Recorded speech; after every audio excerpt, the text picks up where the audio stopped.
नमस्कार। देश की बात में आप सभी का बहुत स्वागत है। राजनीतिक गलियारों में कहा जाता है कि भाई अगर देश का प्रधानमंत्री बनना है यानी देश का नेतृत्व करना है तो आपको उत्तर प्रदेश से लोकसभा में चुन के आना होगा। नियम नहीं है, ये रवायत कह लीजिए, संयोग कह लीजिए।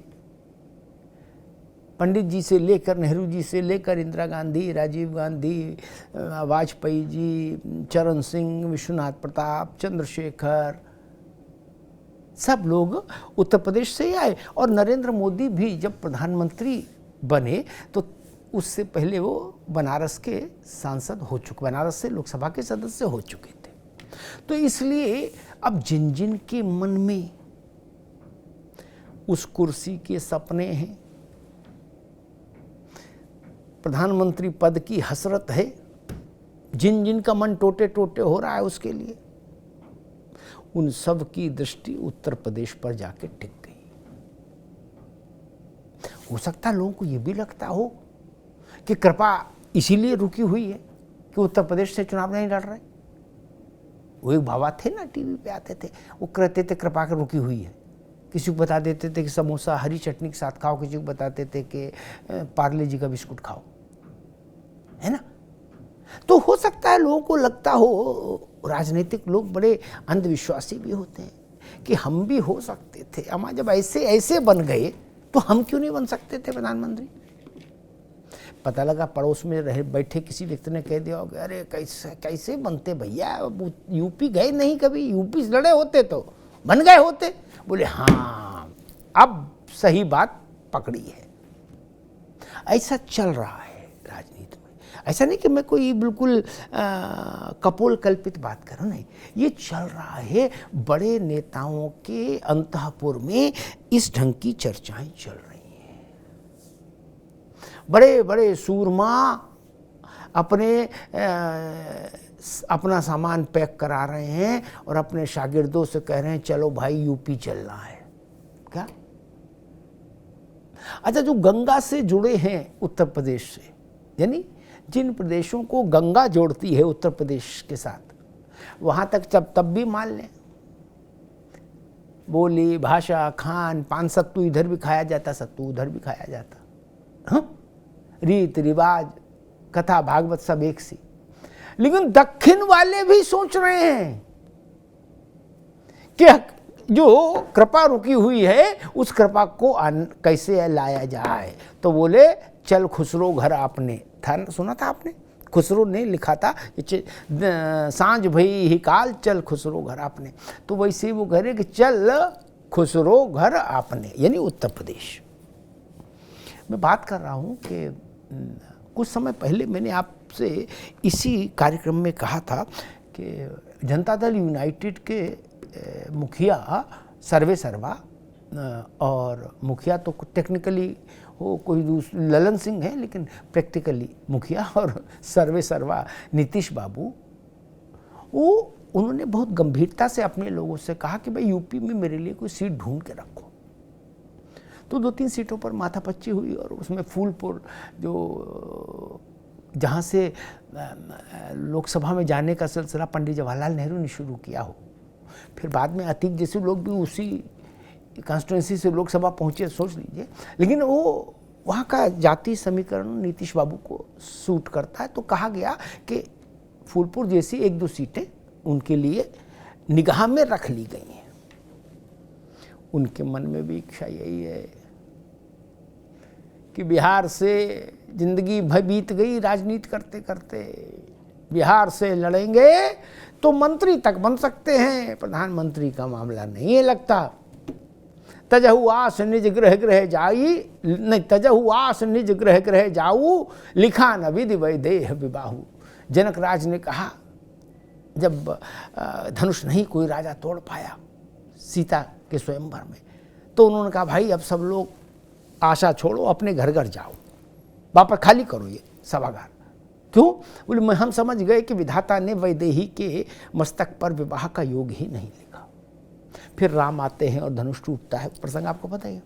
तो वैसे ही नीतीश बाबू भी समझ गए कि भैया यहाँ तो बिहार से जो कुछ मैक्सिमम पाना था पा लिए, रेल मंत्री हो लिए और जगह वो केंद्र में रह लिए, 17-18 साल से बिहार मुख्यमंत्री हैं।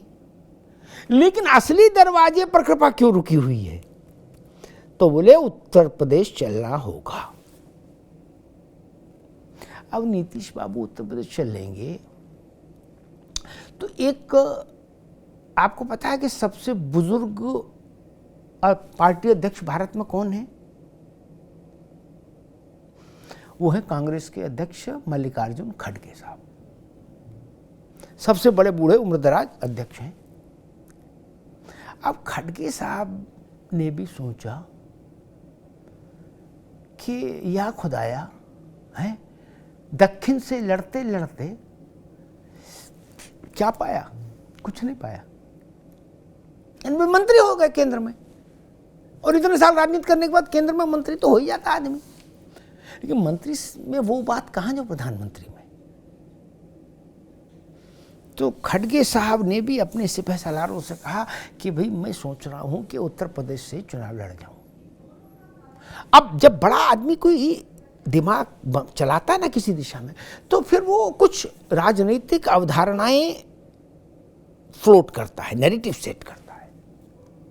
तो एक नैरेटिव बनाया गया है कांग्रेस के सर्किल में, पावर कॉरिडोर में, कि अगर मल्लिकार्जुन खड़गे उत्तर प्रदेश से लड़ जाएं तो मायावती का बिल्कुल बिस्तरा गोल हो जाएगा, खटिया खड़ी हो जाएगी।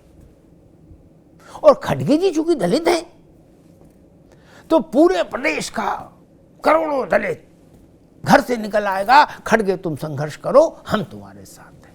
ऐसा एक नैरेटिव सेट किया जा रहा है कि खड़गे जी के पोस्टर पर धूप बत्ती अगरबत्ती जला के आदमी पूजा करने लगेगा और मायावती को पहचानने से इनकार कर देगा।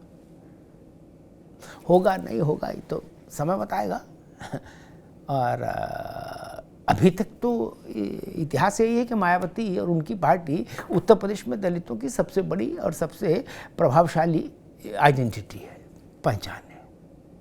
और खड़गे साहब के साथ का बायोडाटा ये है कि जब वो इतने ही बड़े नेता थे, बुजुर्ग भी इतने ही थे, क्योंकि 5-6 साल में कोई ऐसा तो नहीं पहले जवान थे अब बुजुर्ग हो गए, 5 साल पहले तो 19 में वो लोकसभा का चुनाव हार गए। क्या? वो भी दलित डोमिनेटिंग कॉन्स्टिट्यूएंसी से, दलित प्रभुत्व वाले संसदीय क्षेत्र से चुनाव हार गए थे खड़गे साहब, और उनको भाजपा ही नहीं हराया था।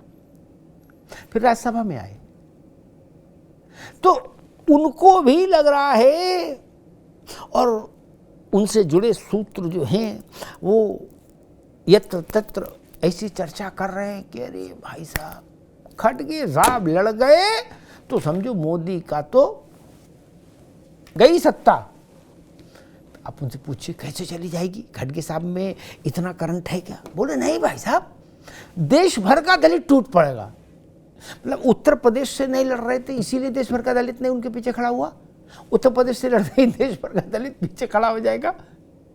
अब हम लोग जब सुनते हैं ऐसी बातें तो अच्छा लगता है, हम उत्तर प्रदेश के लोग हैं, हमें अच्छा लगता है कि पूरा पश्चिम उत्तर दक्षिण सभी दिशाओं के बड़े बड़े लोग आके यहाँ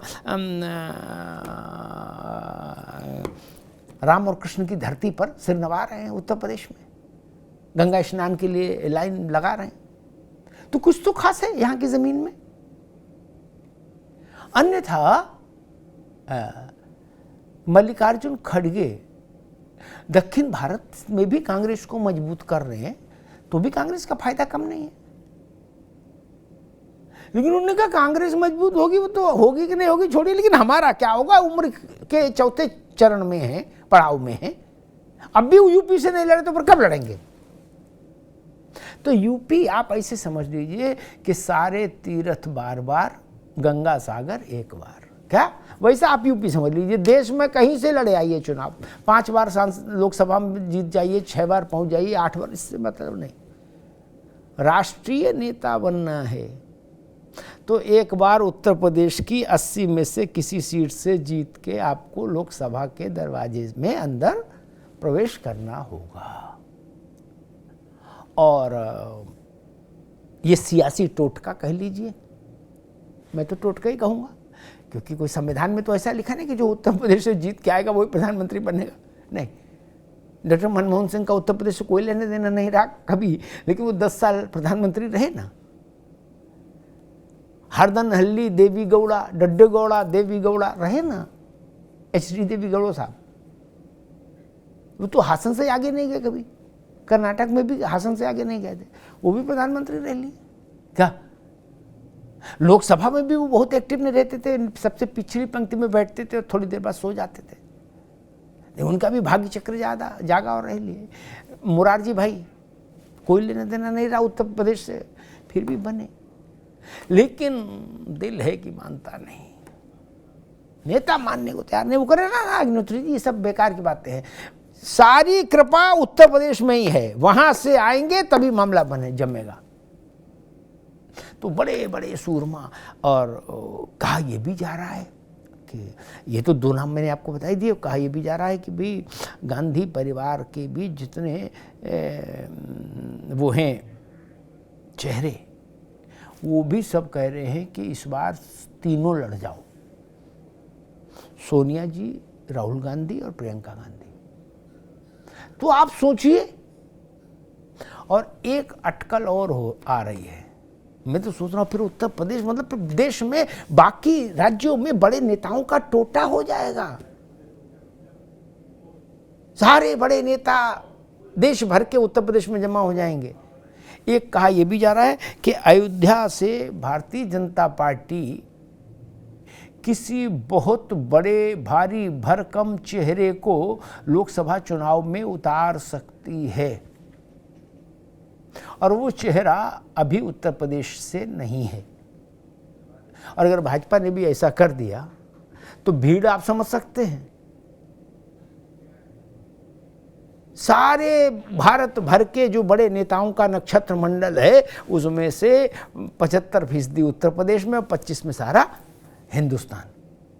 ये करिश्मा है। तो अब आप इस पर निगाह रखिए कि खड़गे जी उत्तर प्रदेश क्यों आना चाहते हैं, और नीतीश बाबू उत्तर प्रदेश में एक सुरक्षित सीट क्यों ढूंढ रहे हैं, और भाजपा अपने किसी सब बहुत बड़े प्रभावशाली चेहरे को उत्तर प्रदेश में और क्यों उतारना चाहती है, और वो भी राम मंदिर बन जाने के बाद अयोध्या से। इन सब चीज़ों को दिमाग में रखिए। सियासत बहुत पेचीदगी वाला विषय हुआ करती है। धन्यवाद।